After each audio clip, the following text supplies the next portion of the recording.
ఇంట్లో ఎన్ని special tiffins చేసినా గానీ, మన పిల్లలు నచ్చినదే మనం చేసి పెడితే వాళ్ళు ఇష్టంగా తింటారండి. ఎందుకంటే, మా బాబు విషయంలో నేను ఎన్నో రకాలుగా టిఫిన్స్ చేస్తాను. వెరైటీ, వెరైటీ ఆఫ్ రైసెస్ గూడా చేస్తాననమాట. అయినా మా వోడు ఏది గూడా వాడికి ఇష్టం ఉండదు. వాడు చెప్పింది మనం చేసి పెడితే మాత్రం బ్రహ్మాండంగా తింటాడు. ఈరోజు మా బాబుకి ఎంతో ఇష్టమైన ఎగ్ బుజ్ అండ్ చపాతీ అయితే చేస్తున్నానండి బ్రేక్‌ఫాస్ట్ కిందకి. వాడు చాలా ఇష్టంగా తింటాడు. వాడు అలా తింటుంటే నా కడుపు నిండిపోతది. ఏమంటారు, ఒక మదర్‌గా మనకు అంతకన్నా హ్యాపీగా ఏముంటది చెప్పండి.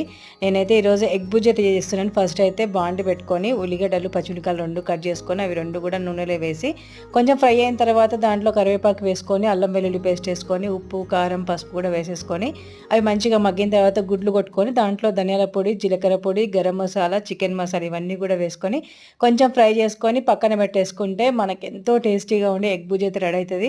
లోకి వేడి వేడి చపాతీ అయితే సూపర్‌గా ఉంటదండి. వీడియో నచ్చితే లైక్